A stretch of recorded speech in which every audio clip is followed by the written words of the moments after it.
that notification button. Don't forget to share this video with your fellow veterans.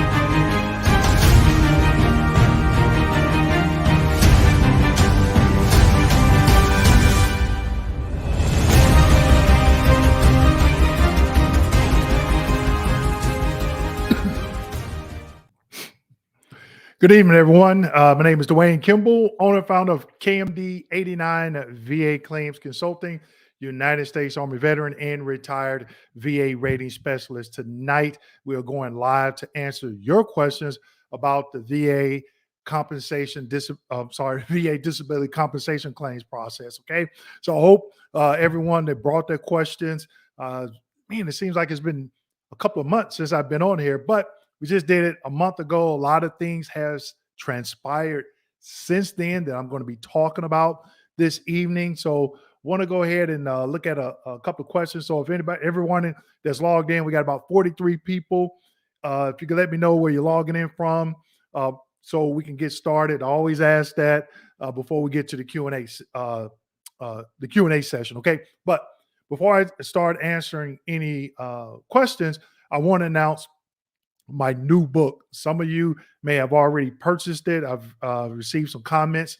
I'm gonna be sharing the link for the new book. It's called VA Claim Success, your guide to maximizing your VA disability compensation claims. Okay, a lot of good information. I kept it really basic.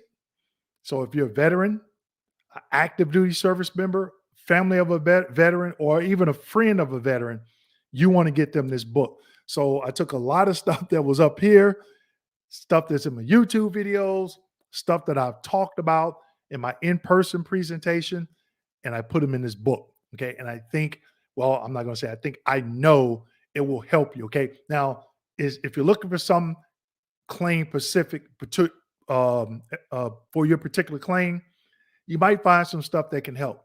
This is not geared towards any one veterans claim. There's millions of veterans. Okay, if I'd have done that, the book would have been maybe a 10 or 15 volume set book that you could purchase. But it's out there on it's on the Amazon website. I'll be sharing the link in the comment section throughout the night. So I'll be multitasking a little bit. Okay, now we all know I have my Veterans Roundtable every third Thursday of every month. So this month it's going to be July 20th, 7 p.m. to 8 p.m. I'm going to be taking questions as it pertains to the book. Okay. So if you don't have the book and you log in, you won't be able to answer it. I won't be able to answer any of your questions because I'm answering questions as it pertains to the book. It's going to be a free event. Okay. So make sure that you have went to our website, www.kmd Kilo Mike Delta 89.com, and signed up for our newsletter, because those are going to be going out towards the end of this week. Okay. Or you can go, if you follow me on eventbrite.com, we list it there. Hasn't been posted yet, but look forward towards the end of this month. I'm sorry, end of this week. Now, the live virtual event. Okay. We're not going to do it in person. We're going to do it live virtually. Okay. It's going to start July 24th to July 27th, 7 p.m. to 8 p.m. Eastern Standard Time. We still have plenty of seats available. This is free. This is going to be the first and only time that I'm going to be giving this particular training for free. Okay. It will be recorded, and if you miss it, you could purchase it at a later date. Okay. But this is the only time that I'm doing this for free. I have about 105 slides that we're going to go through, and I'm going to get detailed in some particular topics. I'm going to be sharing that link also in the comment section as well. Now, when you sign up for this event, you're going to need your cell phone. Okay. Because I have some QR codes for you. All right. Second, if you're looking or you're trying to take this presentation on your phone, you're not going to be able to do it. Okay. Because you're not going to be able to follow along with the slides. You need to be either on a laptop or PC. Okay. because everything I'm going to be sharing my screen and everything is slide driven. Okay. So you want to make sure you get biggest bang for your buck, not buck meaning that you paid for it because it's a free event, but I want to make sure you get everything that I'm giving you during this presentation. Okay. I may have one or two raffles. Okay. We're going to be offering some discounts as well. All right. So with that being said, we are going to go ahead and get into it, but I am going to put the link to Amazon so you can go out and purchase the book. We have some advertisement already out there. If you haven't already seen it, we're going to be doing some advertisement this week. So if you're part of the Facebook Veterans Group, if you follow me, follow my Facebook business page, follow me on LinkedIn, you see the YouTube post, etc. You'll see some of those marketing material for the book. Okay. So let's go ahead and get into it. First question, John King. Had a CMP exam for plantar fasciitis, LHI. Examiner did not physically check my feet, but asked all the questions on the DBQ. Was this a good exam? Did you feel that it was good, Mr. King? Did you take the DBQ with you? How do you know that examiner asked all the questions on the DBQ? Had some examiner for sleep apnea, but she didn't ask me questions. Did you ask her questions? Did you take the DBQ with you to make sure you asked her the right questions that was on that DBQ? I asked her to document that I have a service-connected diagnosis of PTSD in that section. She smiled. Okay, I'm not sure why PTSD and sleep apnea was you claiming that. Okay. Sleep apnea is secondary to my PTSD. I was following her with my copies. Okay, all right. So you threw me for a loop there, Mr. King. I was asking you questions based off your second comment there. She stated she was checking all the blocks. I told her that I was staying educated. There you go.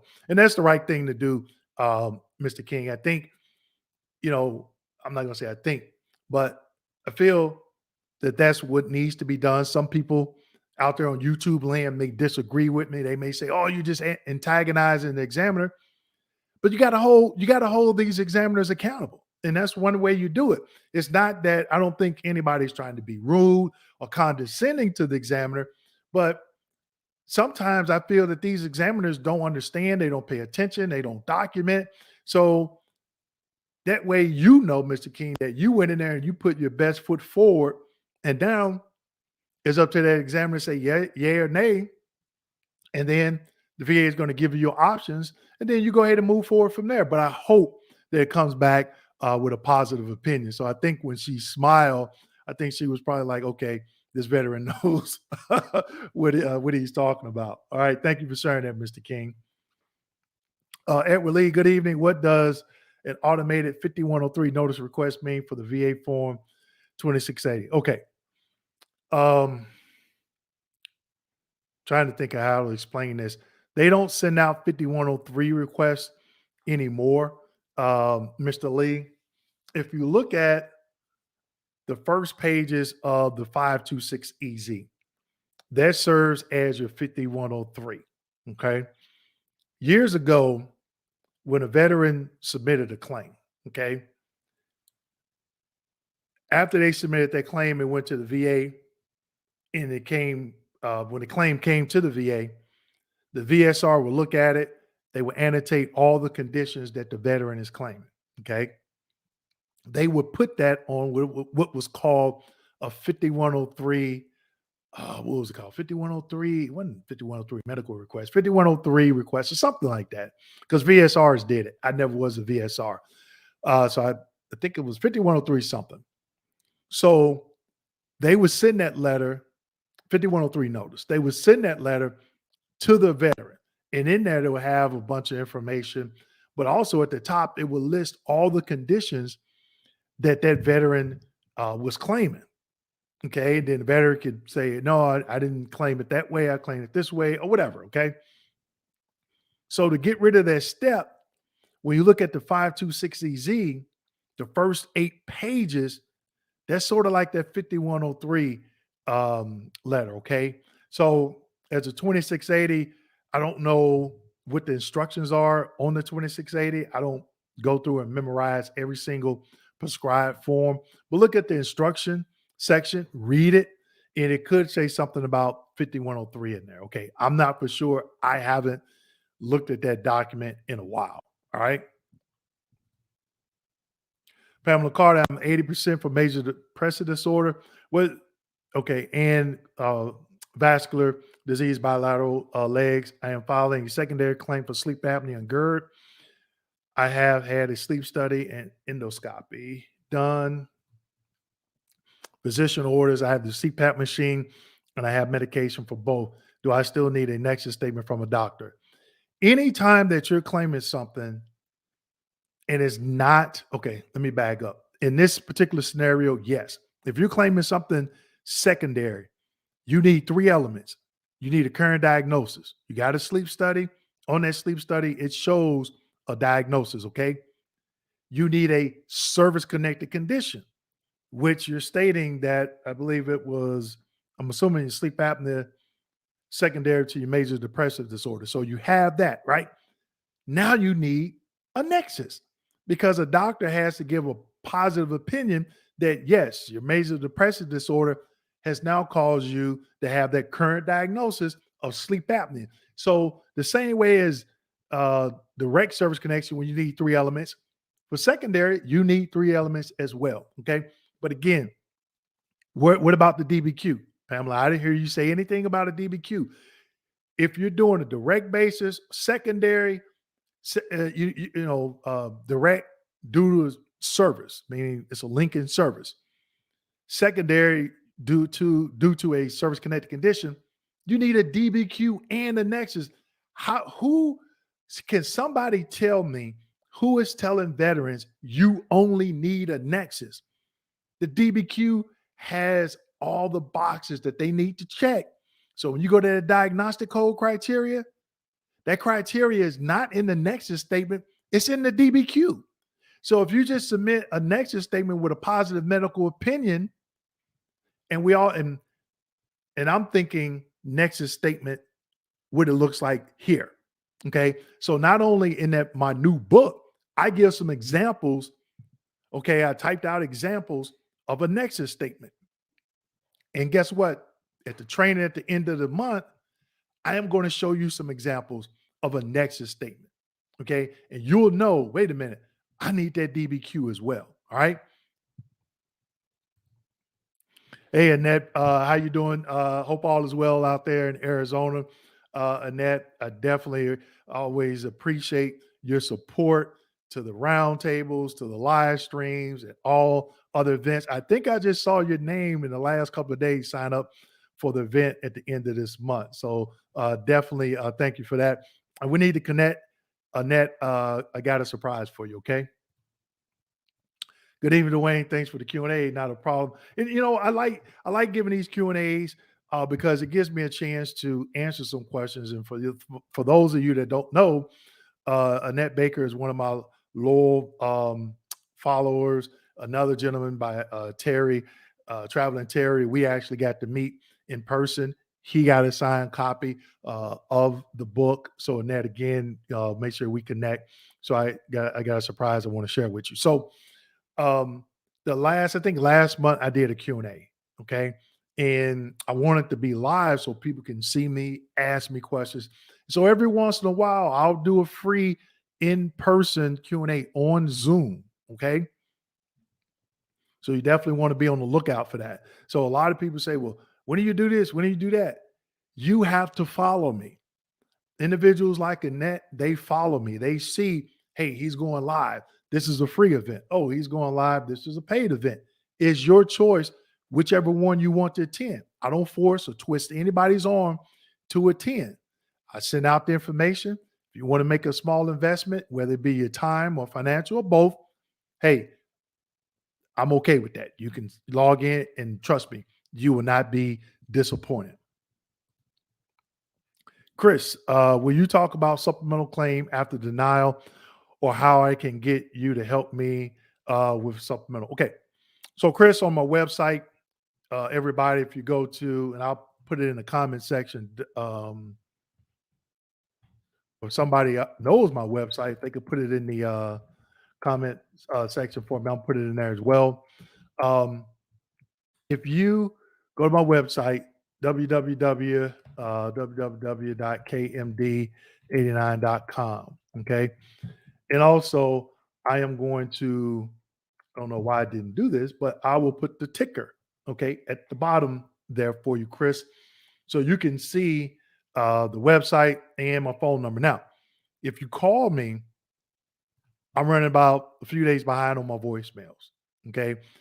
Because with the book, the upcoming events that we have this month, myself and my team, we've been extremely busy, okay? And that's not to include even the consults where people have signed up, and I'm calling those individuals back, okay? So, Chris, if you leave me a voicemail, sometimes you may catch me at a particular time, I'm able to pick up, but if not, if you leave me a voicemail, I may not get back to you to the next day. So definitely just go to the website and you can sign up for a free consultation. But before you sign up for the free consultation, read the services that we provide. I get so many veterans that say, let me just tell you my story. When you do that, you've already lost me. I have questions that you have to answer when you schedule that consultation, and it helps me understand a little bit of what you're trying to do with your claim before we get on the phone. We're on the phone, I'm talking about the services that I provide that you review from the website that you have questions about, and I'm explaining it because it's only 15 minutes. And trust me, if you're trying to tell me your story, that could be a 20-minute story, and that 15 minutes goes really fast. And then I'm like, hey, I got to ask my questions, and then I got to get off the phone and get to the next vet. Okay. So definitely make sure you review those services first. I was denied SMCK 23 years ago. Arrow, I don't know who is Arrow. Arrow stated no treatment in my service medical records. I got my claims file and I have copies for what I was treated while on active duty and diagnosed. I'm still on meds. I'm still on ED medication. Is this a CUE? I don't mean to say Arrow. I meant to say rating officer. Okay. All right. I'm 100% P&T. I've already filed CUE for a separate condition 3 years ago and was approved. Can I file CUE again for a different? Yes. Slicer head. Okay. Yeah. You can file uh, a new claim for CUE for a new condition. Okay. I can't say the CUE for ED if it rises to the level of a CUE because I'm not looking at any information. A lot of people leave me comments on YouTube and they'll say, hey, Dwayne, I got this, this, this. Is it this or is it that? Some questions I'm able to answer, but something like this, myself or my associates will have to be looking at certain information, okay? Especially when it comes to CUEs. We've done a lot of reviews for veterans to see if, in fact, they actually do have a CUE. But I would say this one good thing that you did, you got a copy of that claims file. A lot of veterans are still contacting me. They don't have a copy of that claims file. And I'm like, everything that we're talking about is basically hypothetical because we don't know what's in the file. You're telling me what you think is in the file, but we need to confirm that it's there. It's not what we say, it's what we can prove. And if you have a copy of that claims file, you definitely can prove it. And if you look right over my shoulder, I'm trying to point my finger, that's my claims file right there, paper. And a lot of people say, man, that's a lot. Trust me, if you ask any rater that used to rate years ago, that's not a lot. That's 2 volumes. Normally you see veterans with 6 or 7 volumes. Okay. So that's not a lot. Okay.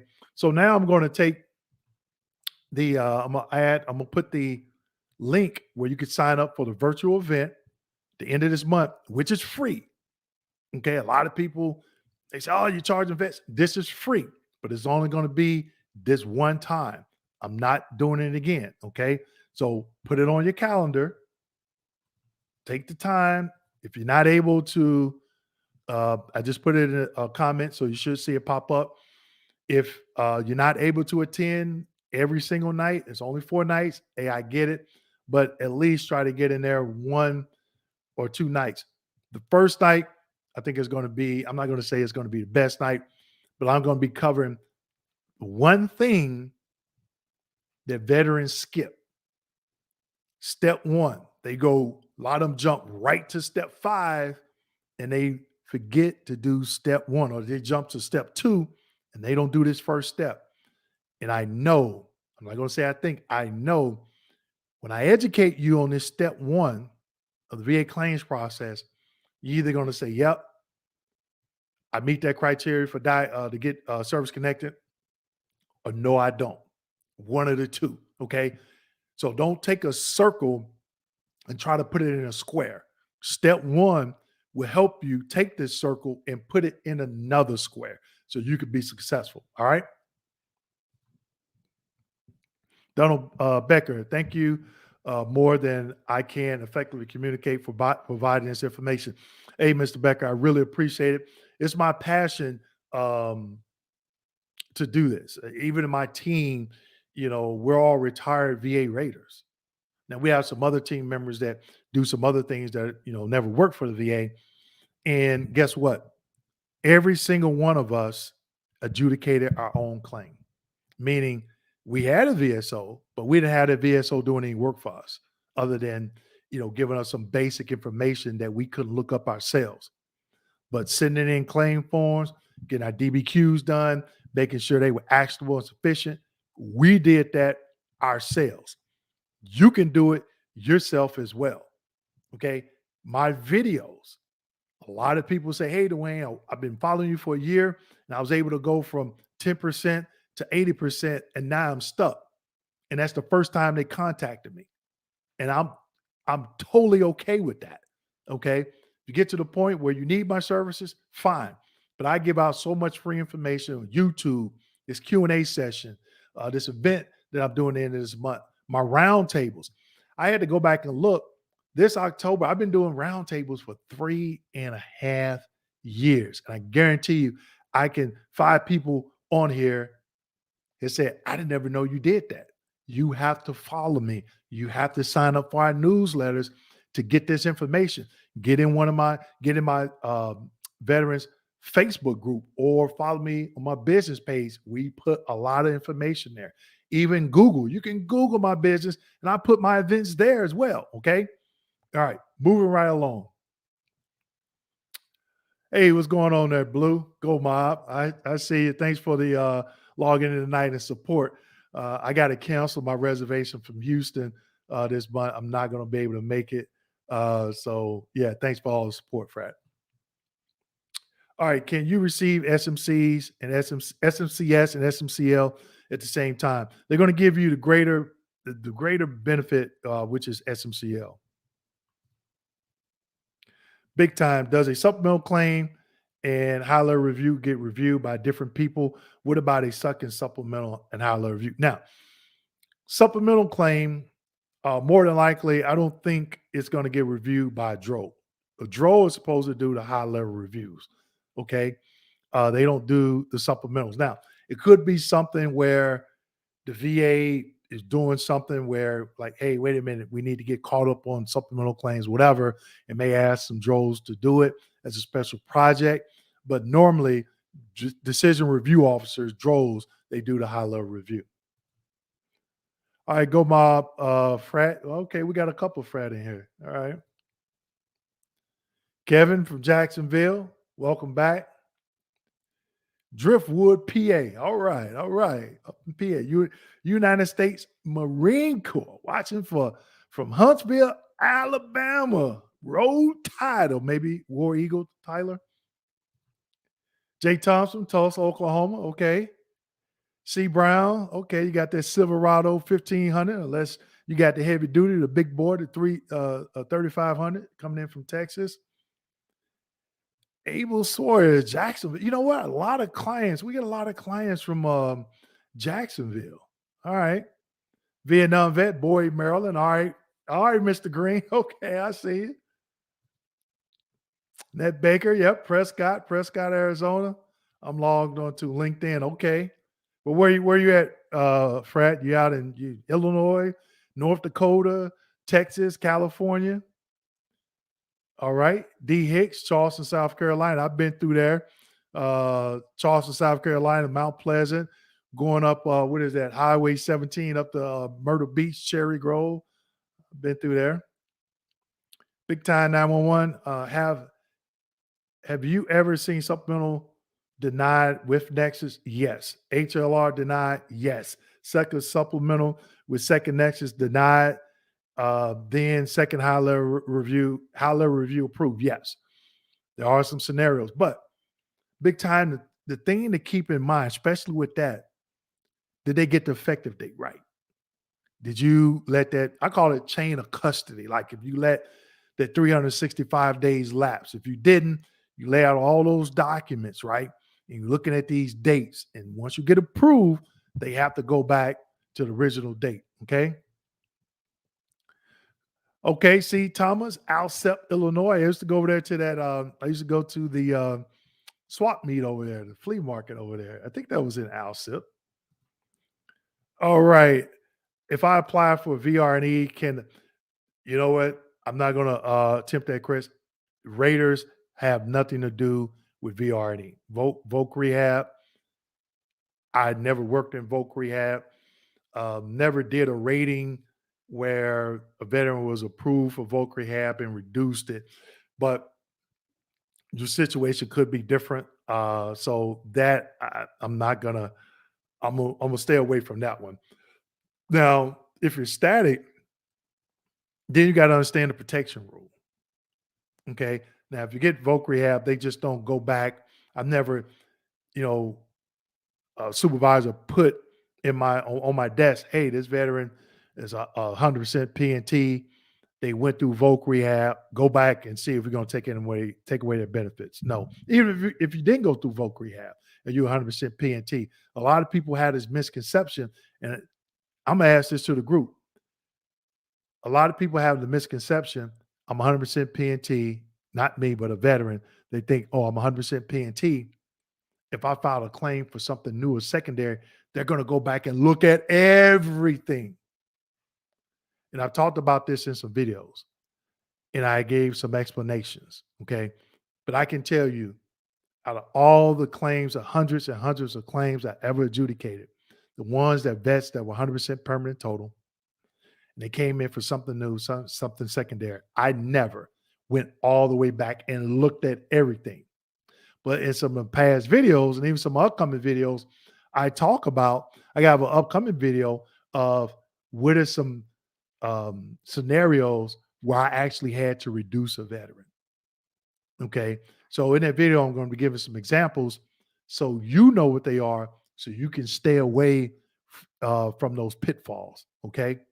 But somebody let me know, where are you all getting this information, especially for someone if they never rated. How do they know they're going to go back and look at everything? So basically, they're telling me, oh, Dwayne, if you were 100% PNT and Dwayne got your rating decision and you claim something new, he was going to go back and look at everything. So somebody's telling you what I would have done as a rater.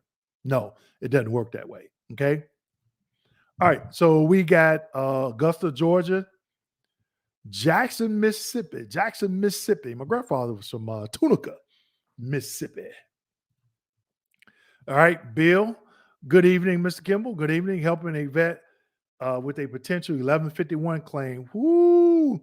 You all haven't heard me talk about those 1151 claims. They weren't hard to rate, but it was always kind of a bad news for the vet. If the VA treating facility referred a vet to another facility and they cause harm, is the VA liable for said disability? Bill, good question. Now, I haven't rated in a few years, and I haven't looked up the criteria for 1151, but when I rate it, the answer would be no. The VA would not be responsible. Okay? Now, that could have changed. I haven't went out there and did any research on 1151 claims. And I was talking to one of my associates today, not today, but we had these 1151 claims. You got to be careful, okay? because we were having a conversation and I was like, man, I got to reach out. We got to do some more research on this because we had another question from another vet that said, hey, I'm filing an 1151 claim for, I had this surgery or whatever. And the VA botched the surgery. And I remember asking him, is it for a service connected condition or a condition that you're not service connected for?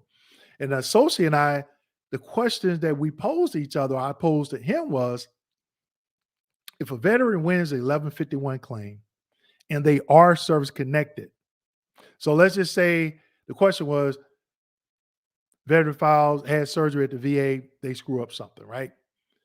And they award the veteran $10,000.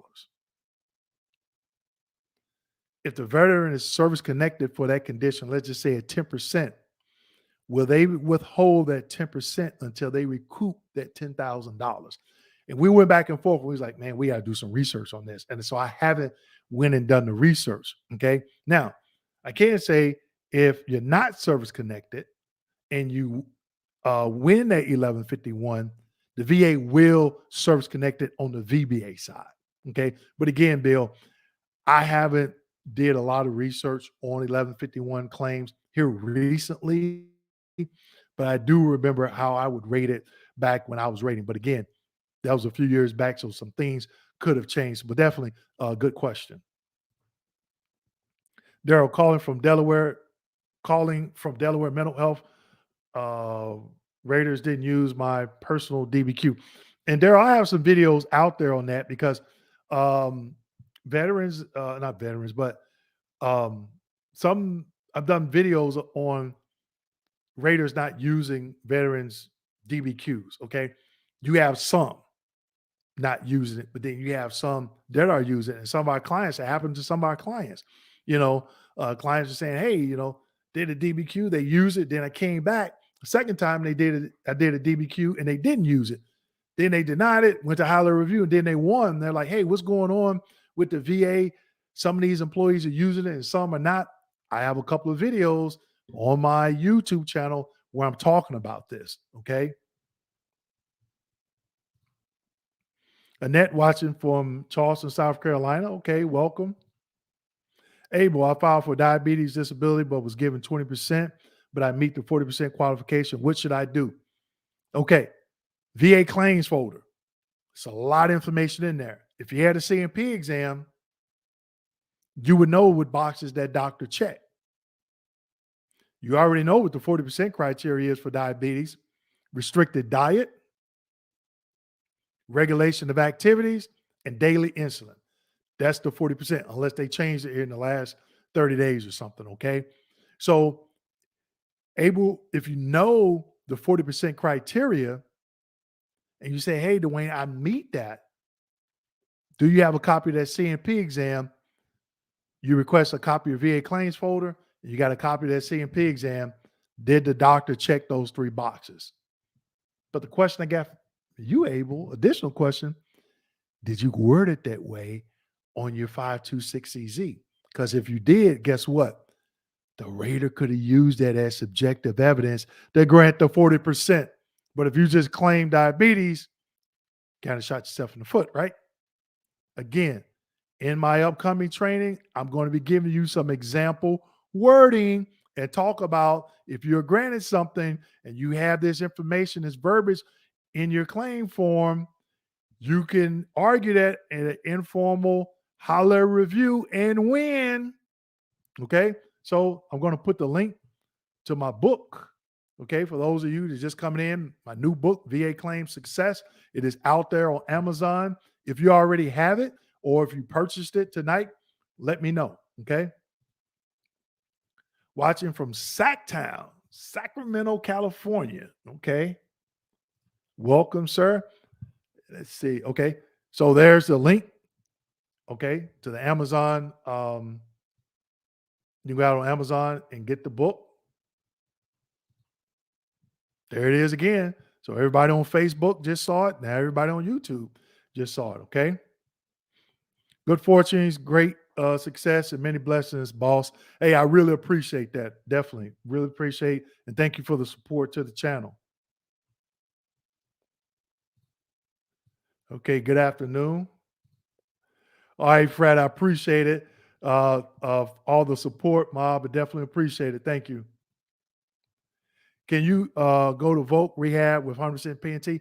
Ninja, I'm assuming that you can. Again, Raiders have nothing to do with Voc Rehab. And guess what? In this upcoming training, I am going to break down the different departments within VBA, Veterans Benefit Administration. Okay. There's several. I'm only talking about one. That's a compensation piece.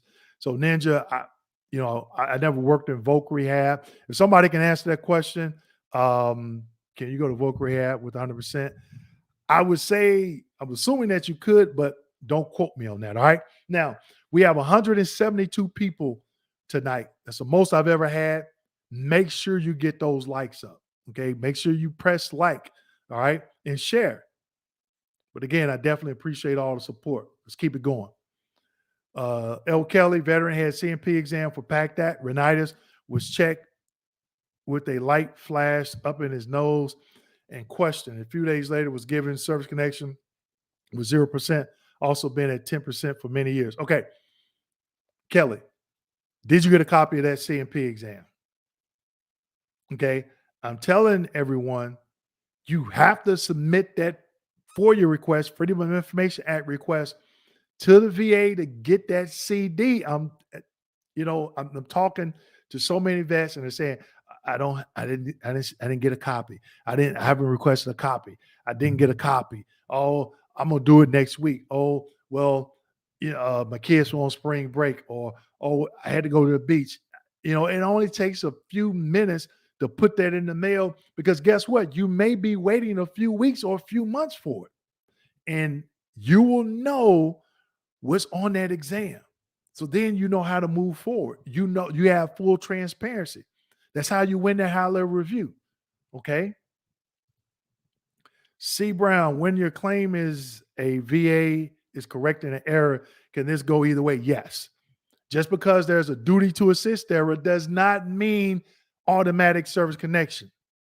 Most of the time it means, hey, somebody screwed up.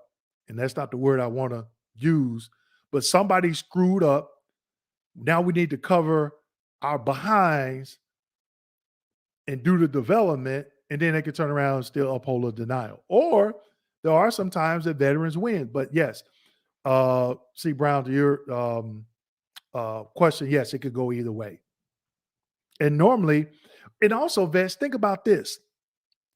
I've been seeing a lot of veterans rating decisions from the high level review saying duty to assist error, duty to assist error. Guess what? That VSR or that rater screws something up.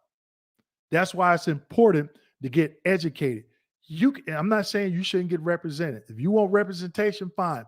You need to know what's going on with your claim. You need to understand this information that the VA is sending you. Okay. So for those that just came in, again, I want to reiterate, my book is out, VA Claim Success, your guide to maximizing your VA compensation benefits. Also, I'm giving a free virtual event the last week of this month from the 24th to the 27th. So if you scroll back through the comment section, I'm providing the link, okay, for both of these periodically through tonight, okay? All right, so we got about 20 minutes left. Let's get back to some questions. I also told that I wanted to do a sleep study, but they denied me. What should I do when I claim it? You have to have a sleep study. Years ago, you didn't have to have a sleep study. What they would do, you could file a claim and then they would give you a sleep study. But VHA was so bagged up with those sleep studies, I guess the VA says, okay, wait a minute. It's up to the vet to go ahead and get this sleep study, because they had sleep apnea claims sitting there for like a year and a half, waiting on VHA to conduct a sleep study. But some vets were going out to the private doctors and getting a private sleep study and getting the sleep study done. Now it is a requirement. You have to have a sleep study before you even file a claim. MK Vibes, my mental health was deferred last week for exam clarification. QTC did the review this Friday. How long does that review take for the VA to rate it? There's no set time. I can't say it's 1 day, 2 days, 1 week, 2 weeks. there's no set time. Okay.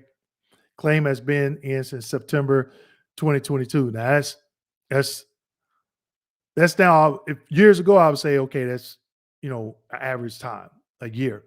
But now I would say that's a long time, okay, to wait. And a lot of vets are saying, oh, the wait times, the wait times. I'm like, so I'm gonna pose this other question to you, everyone. When you say long wait times, let me know in the comment section. 1 month, 2 months, 3 months, 4 months.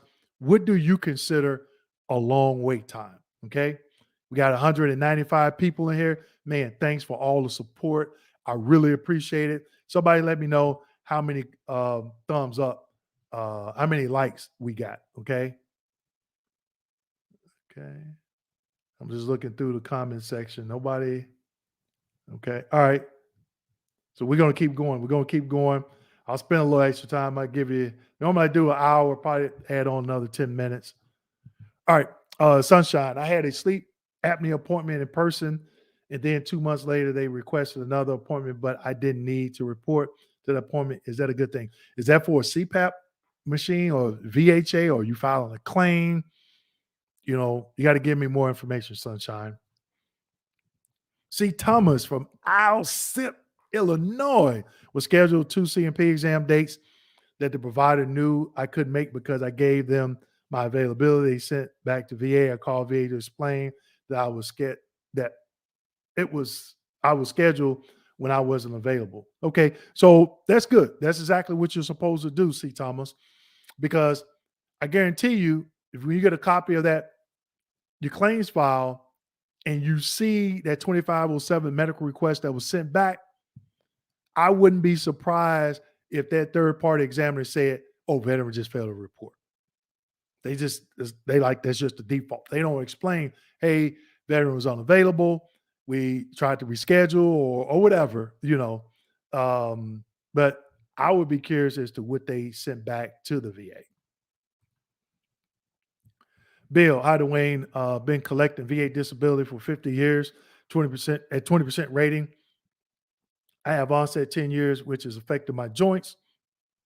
Can I request a higher rating pertaining to my disability? Yes, you can request a higher rating, but the question is, do you meet the criteria for that next higher percentage? Okay. Frat says Nexus. How many of the criteria do I need to go from 70 to 100? I would need a crystal ball to answer that question because it's going to depend on what you currently have. You may have some joints. You got to factor in the bilateral factor. So then I always use a calculator. I've used this calculator even as a rater at the VA, but I would need to see what you currently have and put it in the calculator, and then figure out, okay, what diagnoses do you have, the problem that you could claim, or things that you hadn't claimed that you can't claim, and possibly get you to that 100%. Okay. D West, if vet has claimed in for TDIU with early effective date and is subsequently awarded 100% PNT, is VA still required to process TDIU claim? Hey, good question, D West. When I rated, the answer would be no. Right before I retired, the answer would be yes. They would have to adjudicate the two, but if they gave you the 100% permanent total, that was the greater benefit. Okay. IU, you can still work, but you can't make more than a poverty level. Okay. A lot of veterans, they miss that when they file their claim for IU. D Long filed a FOIA for my C file April 21st. The response from the VA said it would take them months to get that. About how long is it taking VA to provide veterans a copy of the claims file currently? Mr. Long, good question. I can't answer that because, I can based on what our clients are telling us, how long it took them. Now, they're getting theirs a lot faster. You know why? Because as a client, we give you additional information. I did a video, I want to say it was November or December of 2020. So if you've been waiting since April 21st, Mr. Long, if you go to my channel, do a search, type in White House VA White House or VA White House complaint, that video should come up. Listen to it. Listen to it a second time. Take some notes and do what I did. And I got a CD in 2 weeks. Okay.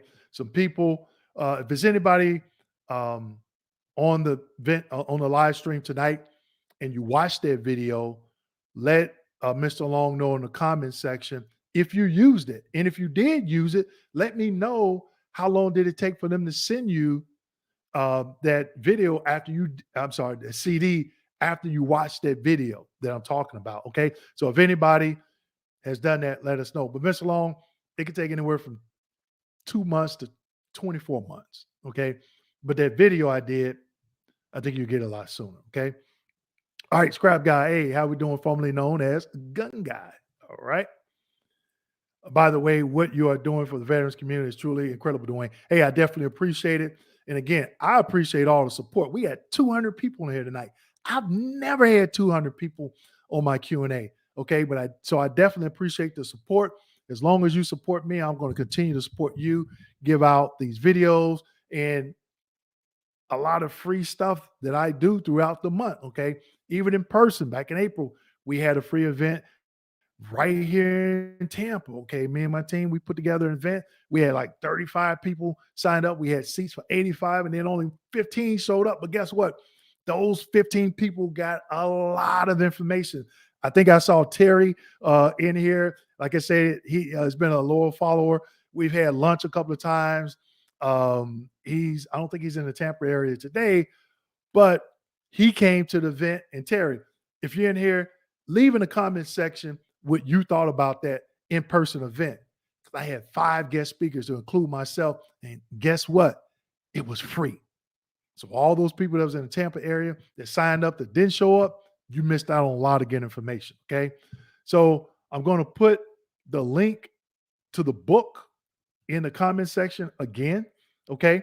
So for those of you that may be logging in a little bit late, I have a new book out there, VA Claim Success, your guide to maximizing your VA compensation benefits. Definitely go out there and pick it up. During the roundtable this month, I'm going to be taking questions about the book only. Make sure you purchase it, because if you log in, you don't have questions about the book, I'm not taking them. Okay. Wow. I had a sample of my book and I left it in my car. But anyway, get the book. If you don't have time to read it, all of it, just read some of it. Okay. Because I'm going to be taking questions. If you have questions, if you read something in the book that you don't understand, I want to make sure we get it clarified for you. Okay. And then I'm going to put a link in the comment section. This link that I'm putting in now is to sign up for the free event. We still have plenty of seats. Now, I'm going to have a co-host during the virtual event. All right. You need to log in 5 to 10 minutes early. Make sure you got good video. Okay. I'm going to have a co-host. I'm not going to be looking at letting people in. I'm not going to be looking at the chat window every 5 minutes like I normally do at different events. I'm going to be focused on going through these slides, okay? Making sure that you understand some of the basic stuff that people have been missing over the past few years I've been doing this, okay? All right, I have a chronic sinusitis VA exam coming up. I am extremely nervous. What can I say to make sure I get a good rating? 1, how did you claim it? 2, what is the criteria for sinusitis? 3, that you think that you meet. 0, 10, 20, 30. That's what you're talking about. So if you feel you meet the 30% criteria, why talk about the 0 and 10%? Are you going to take the DBQ, sinusitis DBQ, to the exam with you? Okay, think about it. T4, what is the correct form for pilling an effective date? A VA form 20-0996. Guess what, T4? Have several videos on my website where I'm talking about how do you win the high-level review. I even interview Army lieutenant. I don't know if she was a lieutenant, maybe Army officer and she explained how she won her high level review. Go check it out. And again, people, I have a lot of videos out there, a lot. And guess what? Some of the videos that I think that are really important that'll help you win your VA claim, whether it be new claim, secondary, increased, presumptive, whatever, those videos don't get a lot of views. So that lets me know a lot of veterans are watching the wrong videos because I'm like, okay, they need to know this. They need to know that. This change. I'm sharing my screen. I'm sharing regulations, M21 references with you. So you go out and continue to do your research, okay? You got to put some skin in the game. I'm not talking about money. I'm talking about time and two, the willingness to be educated. That's skin in the game. All right. Annette F, how do I get my sleep apnea service connected? How many Nexus statements do I need? How long does the initial rating take? You need one Nexus, Annette, but what about the DBQ? Okay. How long does this initial rating take? There's no set time frame. Now, also in the virtual event that I got coming up, I'm going to be talking about the services that myself and my team provide. If you go out to my website, we got 6. If what you need is not within those 6, we don't provide it. And also in the virtual event, we're going to be explaining what we don't do. A lot of people get us confused with VSOs and lawyers and claims agent. We are retired VA raters. That's our background. We educate veterans on the VA claims process. And we got 6 different ways that we do it that are listed on our website that are services, not to include the YouTube channel, not to include the virtual events that I do, the in-person virtual events, the in-person events that I do, and not to include the roundtables, okay? There's a lot of things that we do here in the Tampa area for free. A lot of times our Q&A sessions during our roundtables are free. And Terry and Annette tell us or tell the group how long are my roundtables, and then tell them what is the longest roundtable that you ever sat in. Okay, and I tell you this, it's 1 hour. So they're going to just look at their comments. Terry, if you're still traveling, Terry, and Annette. Okay, and if anybody else attended my roundtables, the last couple of months I had to keep them at that hour time mark because I had to get back on the phone with some veterans and doing other events as well. Okay. Can they pyramid plantar fasciitis? They're not supposed to pyramid at all. There he is, traveling Terry. Love the new book. Okay, Terry. So you got to send me a text, man. Did you sit down? I know you were traveling today. Did you sit down? I know you haven't read the whole book, but just let me know what you think of it. So, well, you already told me what you think of it, but let me know if you were able to read all of it or just half of it. So again, let me back up. Terry has been a loyal follower. He was in the Tampa area for a few months. We've had lunch a couple of times. We met up. I think it was just, it was Monday. We met up and I gave him a signed copy of the book. He's been following me for a while. So thanks again, Terry, for all the support. Chris, does LHI Optimal Serve have to grant me an exam with a healthcare professional I'm familiar with? They are in the LHI network and we're available. I don't know their scheduling, Chris, how those third-party examiners schedule their those CMP exams and with who. Okay, I don't know their process, but that's a good question though. Vibes, all the YouTube channels that cover compensation only tell us we need a Nexus IMO. You are the first to say we need a DBQ. Yes. Okay. So you know why I'm telling you that, Vibes? Because when I rated, I needed the DBQ. So if you have a positive opinion in the Nexus statement, how do I know which percent to grant you? 0, 10, 20, 30, 40. Those are the boxes the doctor has to check on the DBQ. And again, in my book, I give you an example of a Nexus statement. And that example of a Nexus statement is Nexus statements that our clients have used and what I used to see as a rater. Okay. So we have a couple examiners. Once veterans become clients, they can opt in. If they want these examiners to complete DBQs for them, they will. Now, I don't push that on anybody, but some of our clients come and say, Dwayne, my primary care at the VA won't do a DBQ. I can't find a DBQ in, I can't find an examiner in my area to complete a DBQ and or Nexus. And I'll tell them, we know a couple of examiners locally. They're not a part of my business. That is an option if you want it. Okay. I don't force anybody. I don't break anybody's arm or anything like that. I don't push it on them, but it's there as an option. Okay. So it's up to you if you want to pay for this DBQ or Nexus. Okay. That's totally up to you. But we just give that as options for veterans that we talk to that, the VA doctor, primary care won't complete it and they can't find one. Okay. Thank you on purchasing your book tonight. Thank you, Pamela. Thank you for the support. Hopefully you get it in the next couple of days and you come on July 20th and, have some questions about it. Can there, no, can't pyramid anything. They're not supposed to. Good vibes. You got this. There you go. There you go. Give support. Give that support. All right, for everyone, that's the website. You can see it, the ticker down below. Okay.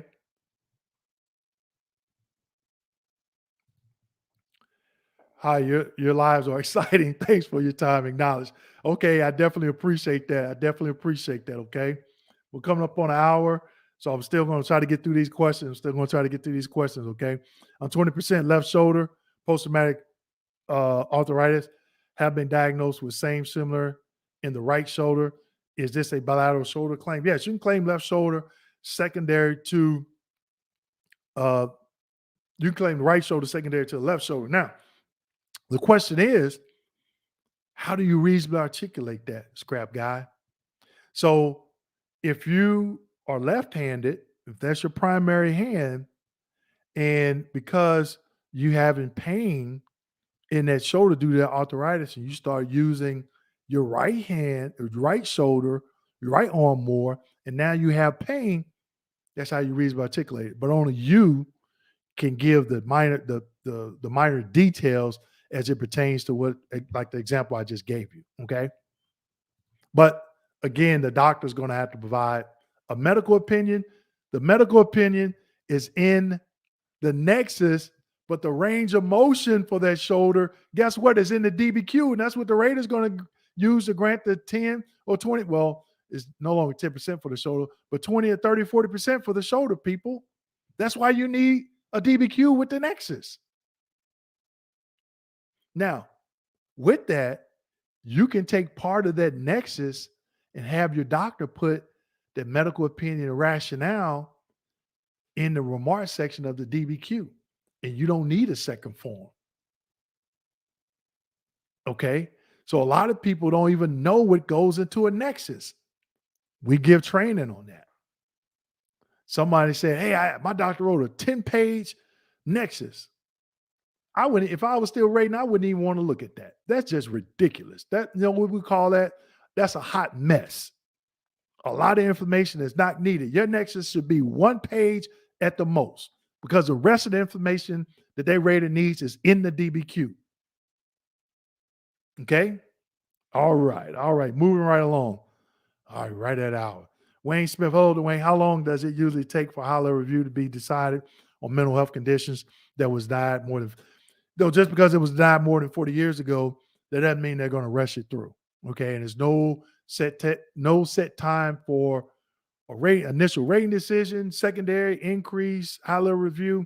There's no set time frame. They may have a target time, but there's no set time frame. Okay.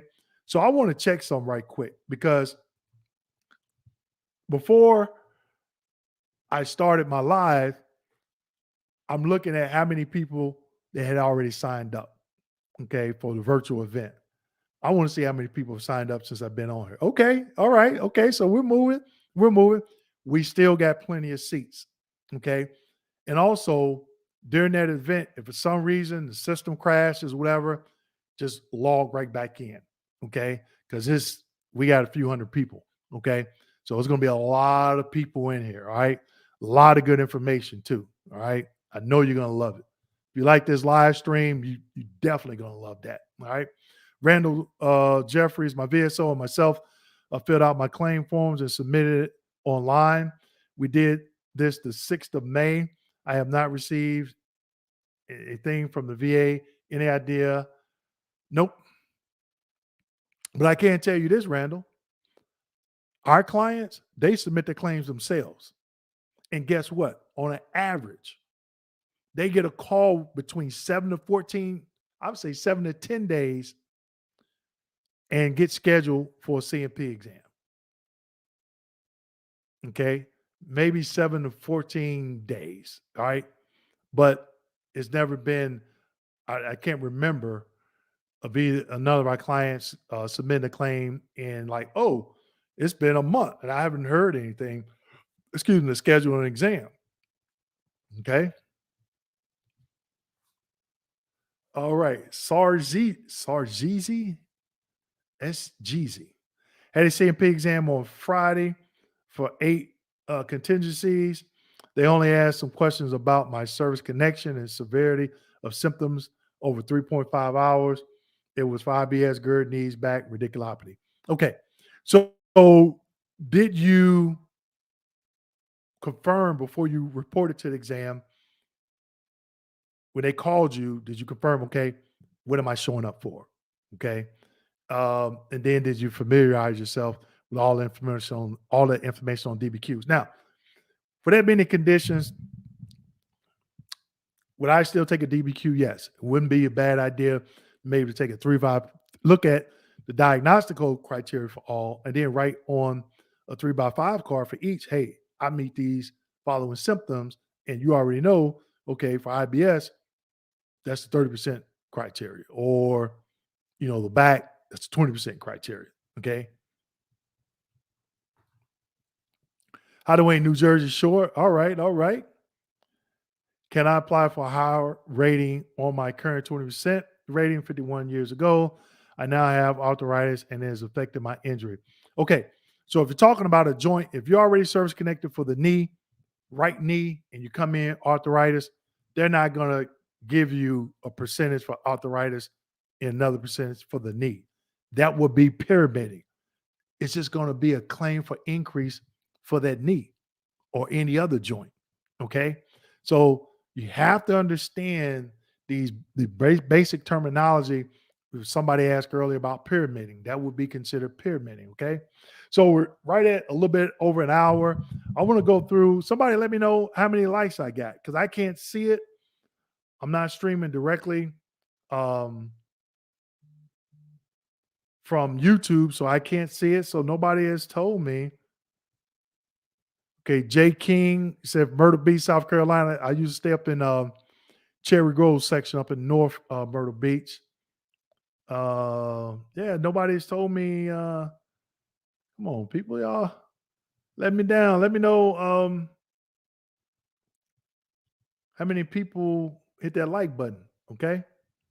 All right. So take another 5 minutes to try to get through some more questions. I know I'm not going to get through all these questions because I'm looking at maybe like another 30 questions in the comment section. Okay. So I definitely want to make sure people get the link to the book. Okay. So I'm going to put the link to the event. Okay. I'm going to put the link to the event in there. Then I'm going to go back and I'll put the link for the book in there as well. Oh, wait a minute. I forgot to answer your question. Okay. Hi, I just purchased your book. Thank you. Thank you. Thank you. Thank you. Don't forget the event on the 20th. We haven't posted it yet. It should be up Friday. So we're going to be taking questions from the book. Okay. Thank you for all the great information. I have a question about the presumptive conditions. Okay. Jeremy, hey, sir, I'm meeting with the Pueblo and SMC tomorrow for the DES. Any tips on claims during this medical retirement process? Write down everything that hurts, even though you may not have reported it. put down everything. You got, and I'm gonna tell you, Jeremy, I'm gonna hook you up. Your heavy hitters, any mental condition, migraines, sleep apnea, shoulders, any other joints that you may have. Okay. Those are going to give you the biggest bang for your buck, especially if you meet some of the higher percentages in those particular body system. Okay. I've been trying to get into TAPS to do presentations for active duty service members. And in the book, I do give some information for the active duty service members as well. Eli, why would DRO decision review officer, high level review, agree with my duty to assist claim, but turn around and say we will develop for characterization of discharge? Because they have to do that. On certain discharges, guess what? I'm going to be talking about it in the virtual event. And I talk about it in the book. They have to do a character of discharge determination. I think honorable, other than honorable, they don't have to do, but there are some that they have to do a character of discharge. And that could be a duty to assist error if the VSR didn't do it and the rater didn't catch it and rated it. So when you did that high-level review, guess what? The DRO caught it. So that doesn't mean automatic service connection. But in your case, if when you get that character discharge, what they're going to say, either you're a bar for compensation or you're entitled to compensation. Now, keep in mind, if you have several periods of active duty, if you got three, say you got 2 periods of active duty, obviously that first period is honorable. That second period, if they bar you from that, when you get a copy of your claims folder and you look through your medical records and you look at those dates and you look at the dates in your medical records, everything during that bad period of service, if it is in fact bad, you're not going to get service connected for that. Only the things that fall into the honorable or other character discharges that don't need, that's not a bar for compensation. I know that was a lot. Eli, I probably confused you, but in the virtual event I'm having at the end of this month, I do talk about that a little bit as well. Ankles, migraine, skin conditions, shoulder. They only use a goniometer for my back and knee. Was kind of shocked. Well, did you ask them? Say, hey, you use the goniometer for my back and knee. You're not going to do it for the shoulder? I use private DBQs in 6 months plus of medical evidence for all my. So, you know, a lot of veterans ask me, hey, you know, veterans are 100% P&T. Why do they go in to file another claim? I understand exactly why they do it. Okay. But my question to all of you, if you have a sufficient DBQ and Nexus statement, why are you going to the exam? Now, I'm not saying that you shouldn't, but why? And also, I'm going to ask this question. Why do the VA have DBQs on their website? Veterans download them, complete them, and let's just say they're sufficient and they're still scheduling a CMP exam. I don't hear anybody talking about that. I don't even hear anybody raising that as an issue. I've done videos on it. Ask yourself, if you know your DBQ and or Nexus is sufficient, why are some VA employees not using it? Why are they scheduling a CMP exam? Guess what? It happened to me. I told them to kick rocks. They're on there for a reason. When I rated and the VSR was like, oh, I can't do this because I got to request an exam. I'm like, the veteran, the veteran submitted a sufficient DBQ and Nexus statement. No, cancel that. I would make them count. I'd make the VSR cancel the exam. Don't send that veteran to an exam when they got sufficient evidence that I can use to rake the claim and go ahead and get this claim out the door, grant the benefit. What's wrong with you? No, don't do that. But they're doing it a lot. Okay. So I'm not saying not to go to an exam. I didn't go. And that's the reason why I didn't go, because I knew they could have used it. And they did. But once you go and that doctor says no, guess what I've been seeing? That rater is using that negative information against your private doctor's DBQ positive information. And then you're saying, Dwayne, what happened? I don't have to tell you what happened. You already know what happened. Okay. So you got to get educated. You got to understand the process. You got to understand how the process affects what you're doing. Okay. All right. Tim Ford did a new claim and went from 20 to 70%. And then a 90 and then to 100, my higher review claims were later granted. Should an effective date be an intent to file date from the original claim? Now, as long as you did not let a year lapse, okay? But again, I'm going off of what you're saying, not what I'm looking at. All right. What does it mean when the VA states two conditions are deferred? Miss Ward, they are deferred. In the rating decision, they should tell you why they deferred them. They had to go out for an addendum. They had to go out and do some additional development. But guess what, Miss Ward? I'm gonna hook you up on my not website, on my YouTube channel. I have a video where I explain deferred issues. And guess what? That video don't get a lot of views, but veterans need to know that information. They just gotta go look at the video. And guess what? It's also free. All right. Okay. So we're about 11 minutes over. Um, I'm going to put the link again for the book, VA Claim Success, your guide to maximizing your VA compensation benefits. And also, excuse me, I'm going to put the link for the upcoming event at the end of this month. Okay. So if you already purchased the book, I definitely appreciate the support. Again, I'm going to have my roundtable the third Thursday of this month, July 20th. Make sure you follow me so you can get the updates. If you follow me on Eventbrite, when we post it, you should get an email. We're going to be talking about the book. I'm not going to be going through and explaining, reading the book to you, but you should already have the book and at least read some of it. And then we'll talk about whatever questions or comments that you may have. Okay.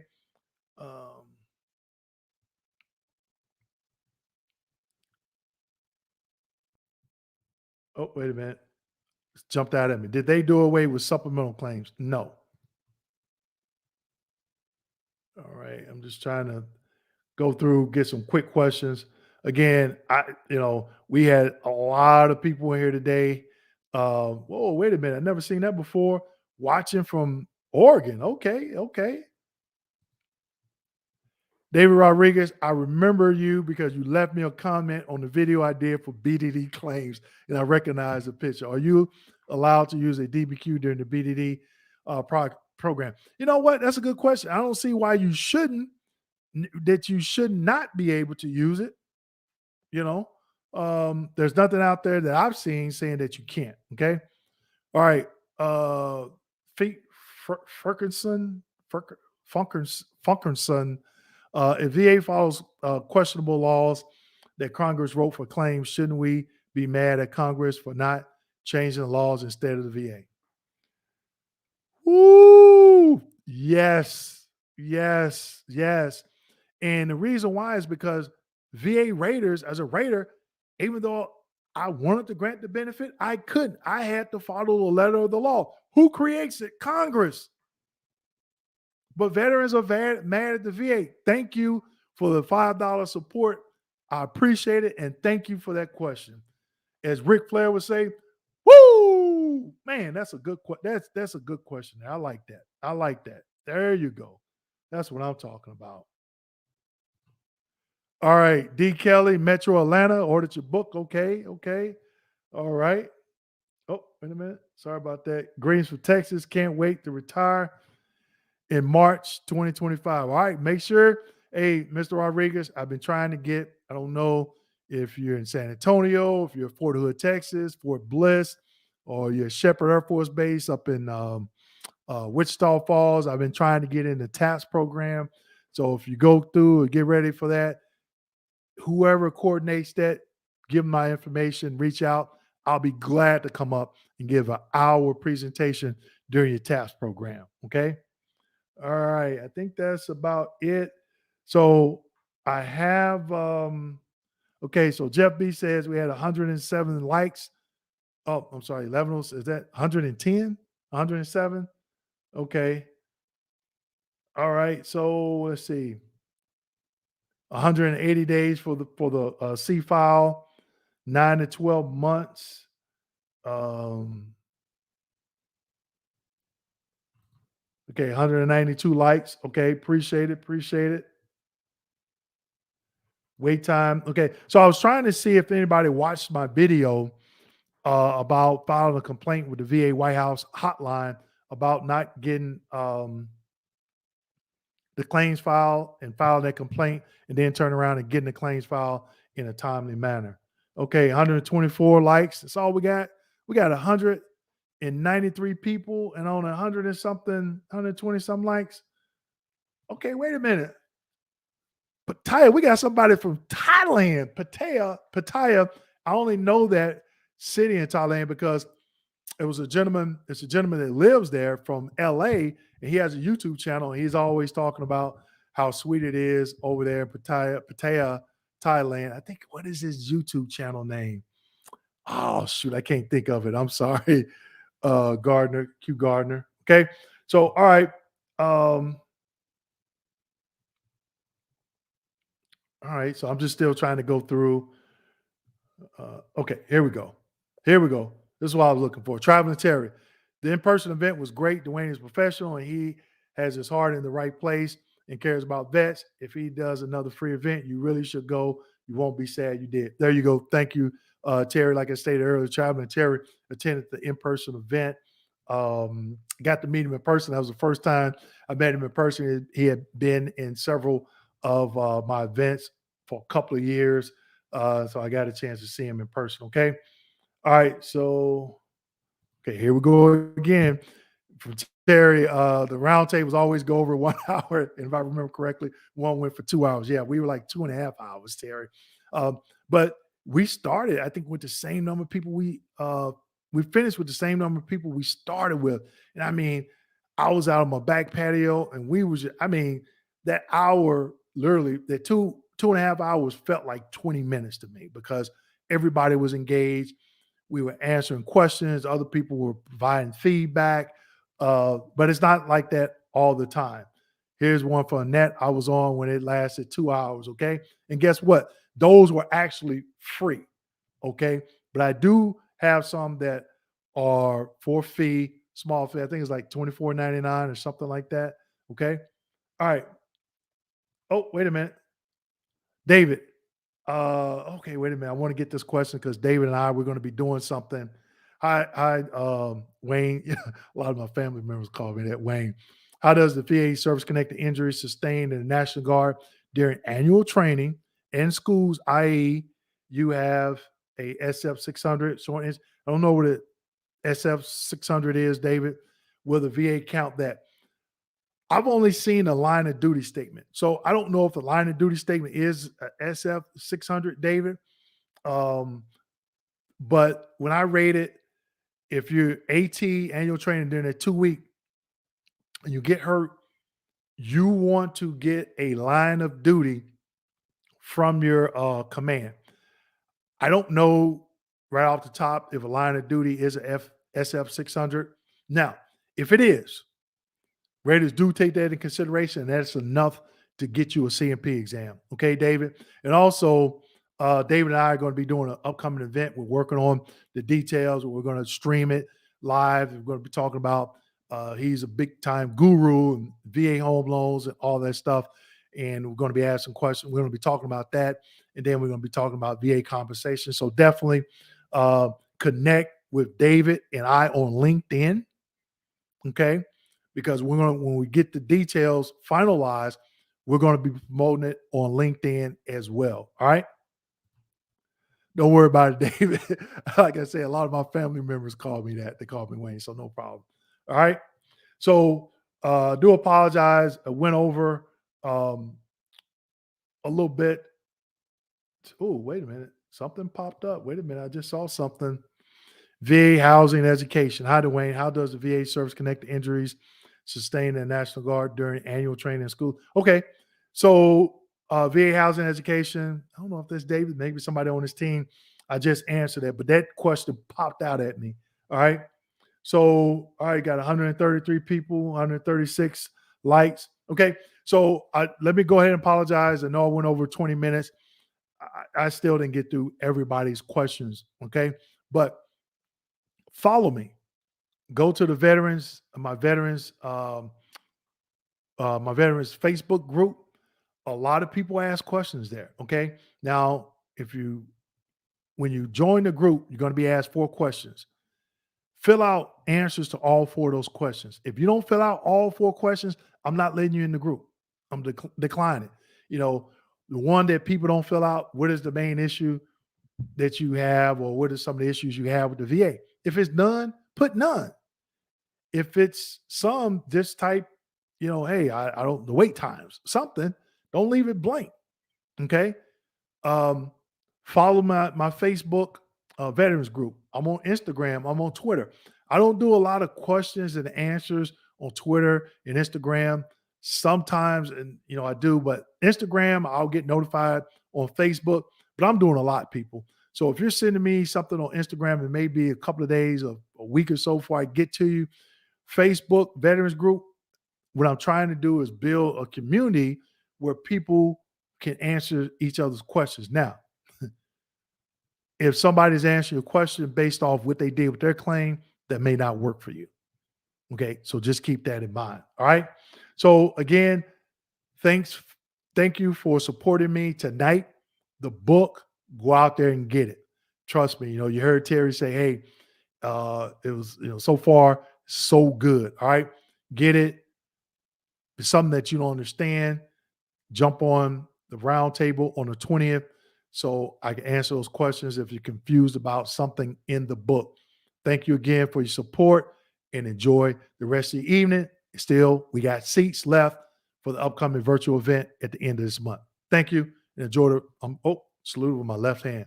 Thank you and enjoy the rest of the evening. Good night.